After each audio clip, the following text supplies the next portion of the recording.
आज हम childhood and growing up यानी बाल्यावस्था एवं उसके विकास विषय में बाल विकास का वंशक्रम तथा वातावरण के बारे में जानेंगे।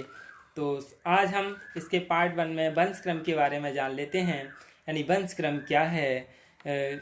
जैसा कि हम सभी जानते हैं, माता पिता से उत्पन्न सभी बालकों की शक्ल एक समान नहीं होती, किंतु उनकी आँख, नाक, चेहरे की बनावट माता पिता या पूर्वजों की झलक थोड़ी बहुत स्पष्ट दिखाई देती है। वैसे सज्जन माता पिता की संतान दुराचारी भी निकलती है, अक्सर देखा भी है। और कोई दो व्यक्ति समान नहीं होते। ये माता पिता भी कैसे होते हैं, अलग अलग होते हैं, उनका वंश भी अलग अलग होता है। इसलिए किस वंश से कौन सा वंश क्रम बच्चे में आ जाए ये नहीं कहा जा सकता।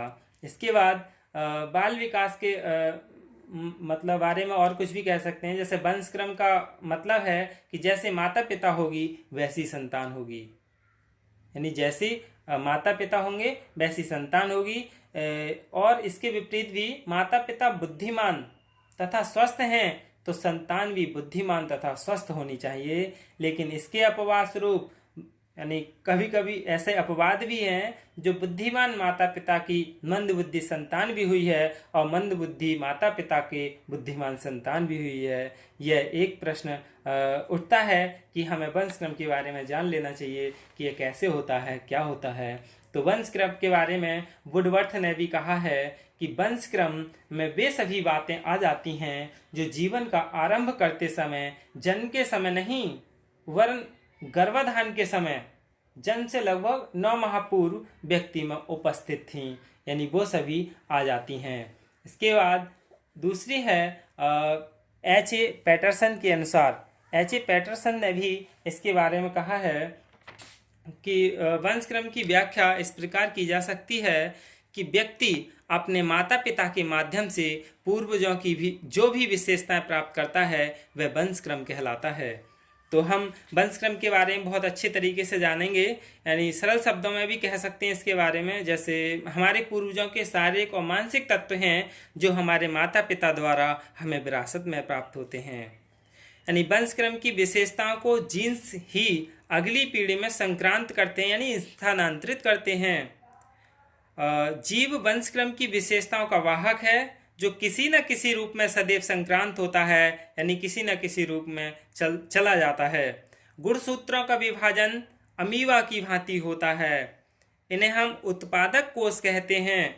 माता के पक्ष के उत्पादक कोष को मातृसूत्र और पिता के पक्ष उत्पादक कोष को पितृसूत्र कहते हैं।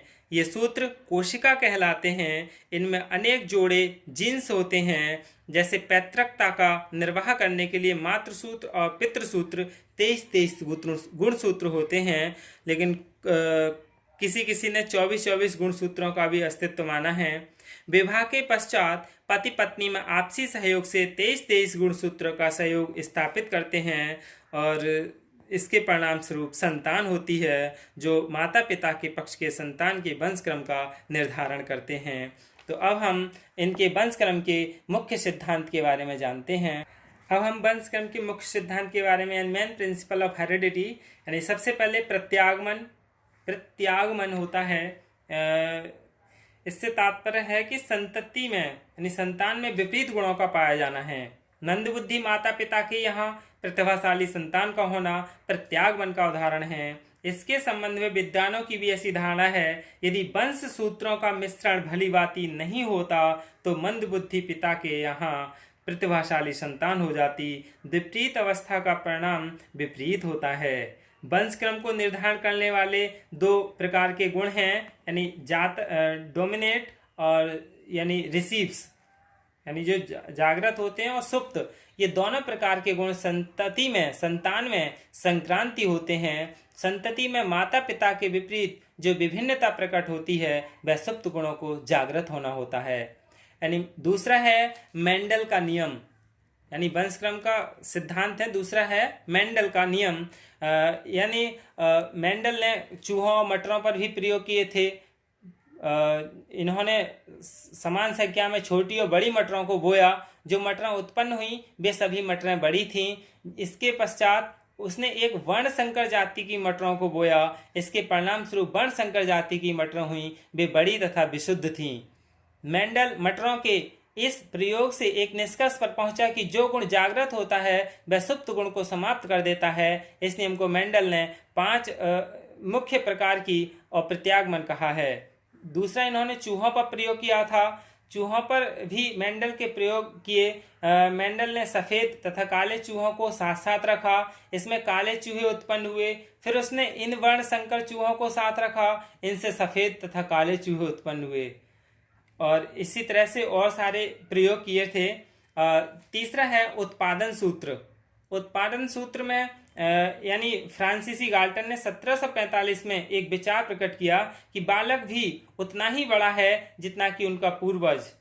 उन्होंने अध्ययन किए थे, जैसे वंशक्रम का निर्धारण 50% माता के पक्ष से तथा 50% पिता के पक्ष से होता है। पूर्वजों के गुण निश्चित मात्रा में होते हैं।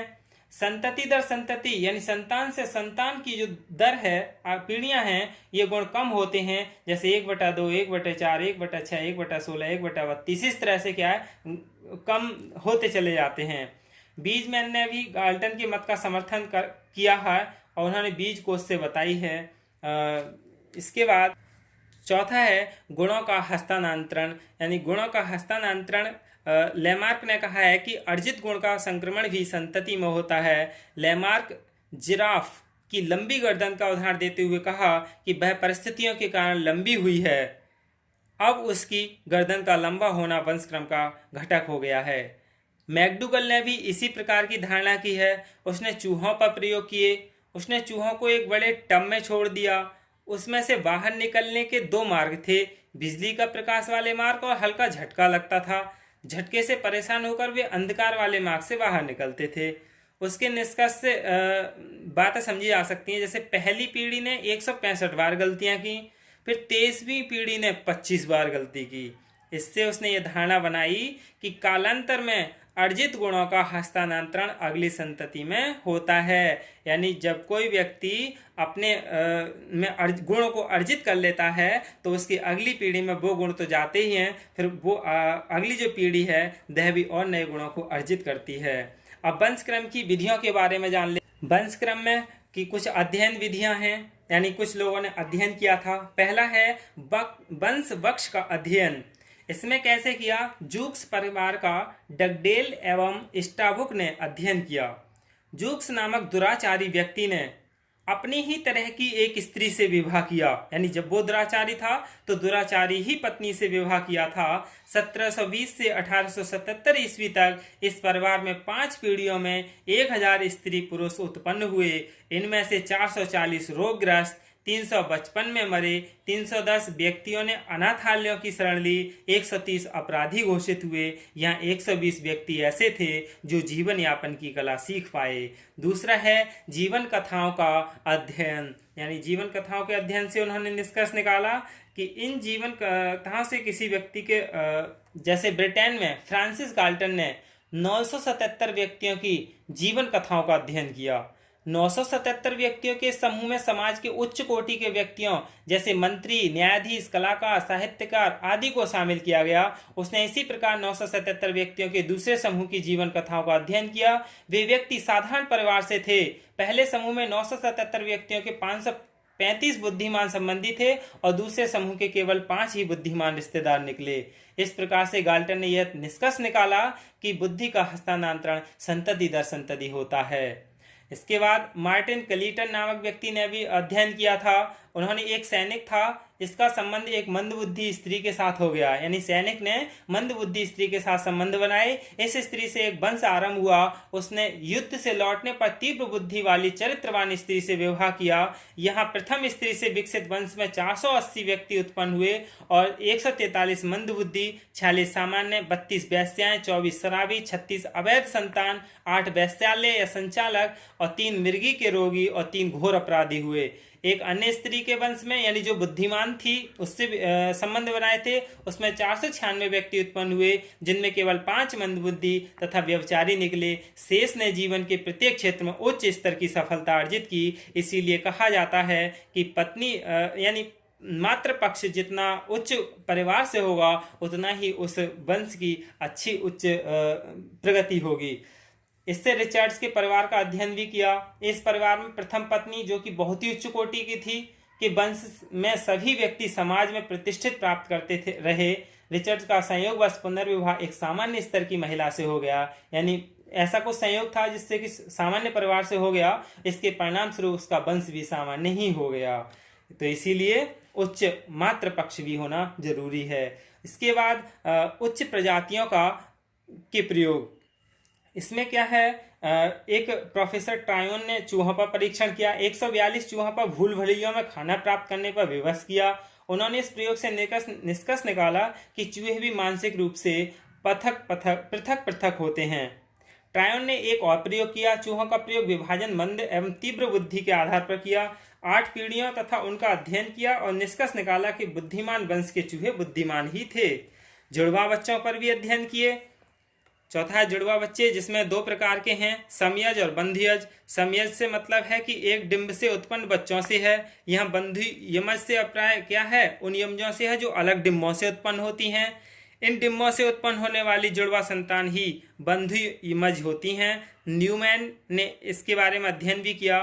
19 समयजों पर उसने प्रयोग किए। वे बचपन से ही भिन्न भिन्न वातावरण में पाए गए। इन बालकों की तुलना अन्य बालकों की बुद्धि लब्धि से भी की गई। तो संबंधित बच्चों में सहसंबंध नहीं पाया जाता, उनकी वंश परंपरा भिन्न होती है और भाई बहन में माता पिता की कुछ समानता पाई जाती है। 2 सहोदर भाई या बहन एवं भाई तथा बहन के साथ वंशक्रम होता है, परंतु वे माता पिता से समान जीन्स प्राप्त नहीं करते अथवा उनकी बुद्धि लब्धि में पर्याप्त अंतर होता है। यही क्या है, वातावरण यानी वंशक्रम में है। अब हम अगली पार्ट में वातावरण का अर्थ को जानेंगे। धन्यवाद।